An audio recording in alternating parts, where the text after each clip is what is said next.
नमस्कार दोस्तों, आज हम आपको ले चलते हैं 1971 की यादगार फिल्म कटी पतंग के उन खूबसूरत शूटिंग स्थलों की यात्रा पर जहां राजेश खन्ना और आशा पारेख के साथ उत्तराखंड की वादियां भी फिल्म की कहानी का हिस्सा बन गई थी। हमारी यह यात्रा काठगोदाम से शुरू होती है और पहाड़ों की ओर बढ़ते हुए घुमावदार रास्ते और गुलाब घाटी के मनोहारी दृश्य से हमें उस समय के पहाड़ों की प्राकृतिक सुंदरता से रूबरू कराते हैं।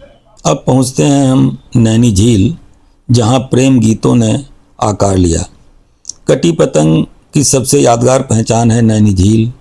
फिल्म का लोकप्रिय गीत जिस गली में तेरा घर न हो बालमा नैनीताल की झील और उसके आसपास फिल्माया गया था। राजेश खन्ना और आशा पारेख की नाव पर दिखाई देती छवियों के साथ झील का शांत जल मानो गीत का तीसरा पात्र बन जाता है। आज हम जब नैनी झील के किनारे खड़े होकर उन दृश्यों को याद करते हैं तो लगता है जैसे समय कुछ पल के लिए ठहर गया हो। नाव वही है, पहाड़ वही हैं, पानी पर पड़ती रोशनी भी वही है।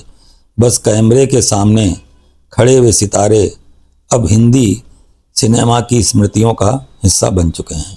कहा जाता है कि इस गीत की शूटिंग के समय राजेश खन्ना को देखने के लिए इतनी बड़ी भीड़ उमड़ आई थी कि शूटिंग प्रभावित हो गई। बाद में स्वयं आशा पारेख ने भी इस घटना को याद किया। इसकी शूटिंग नैनीताल क्लब और माल रोड पर हुई थी। माल रोड उन दिनों भी नैनीताल की धड़कन हुआ करती थी। झील के समानांतर चलती सड़क, पुराने ब्रिटिश स्थापत्य की छाया और पहाड़ों के बीच बसा यह नगर फिल्म के दृश्यों को वो वातावरण देता है जिसे स्टूडियो में दोहराना लगभग असंभव है।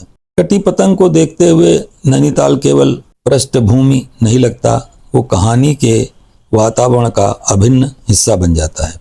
कटी पतंग की शूटिंग केवल नैनीताल तक सीमित नहीं थी। रानीखेत का भी स्पष्ट उल्लेख मिलता है। रानीखेत की खुली पहाड़ियां, देवदार की कतारें और दूर तक फैला हिमालयी विस्तार फिल्म को नैनीताल से अलग एक दूसरा पहाड़ी रंग प्रदान करता है। नैनीताल जहां झील और शहर की चहल पहल का सौंदर्य देता है, वहीं रानीखेत में पहाड़ का अधिक शांत और आत्मीय रूप भी दिखाई देता है। इसलिए कटी पतंग को उत्तराखंड के फिल्मी इतिहास में याद करना हो तो नैनीताल के साथ रानीखेत का नाम भी लेना जरूरी है। ये शाम मस्तानी गीत की भी शूटिंग भीमताल के आसपास हुई थी और इस गीत की कल्पना ही पहाड़ की उस सांझ को जीवित कर देती है। ढलता सूरज, झील का पानी और पहाड़ी हवा में घुलती हुई एक मधुर धुन। नैनीताल की झील में चलती नाव हो या रानीखेत की शांत पहाड़ियाँ, फिल्म के दृश्य हमें उस उत्तराखंड में ले जाते हैं जो आधुनिक पर्यटन की भीड़ से पहले का था। शायद यही कारण है कि बरसों बाद भी जब जिस गली में तेरा घर न हो बालमा सुनाई देता है तो गीत के शब्दों से पहले आंखों के सामने नैनी झील आ जाती है। कुछ फिल्में पर्दे पर समाप्त नहीं होती, वे अपने लोकेशनों में बस जाती हैं। नैनीताल की झील में उनकी परछाइयाँ तैरती रहती हैं। रानीखेत की पहाड़ियों में उनकी आवाज़ गूंजती रहती है और किसी पुराने गीत की धुन सुनते ही हम अचानक उस बीते हुए समय में पहुंच जाते हैं। कटी पतंग भी ऐसी ही एक फिल्म है जिसकी डोर भले ही समय के हाथों छूट गई हो, लेकिन उसकी स्मृतियां आज भी नैनीताल की झील और रानीखेत की पहाड़ियों से बंधी हुई हैं।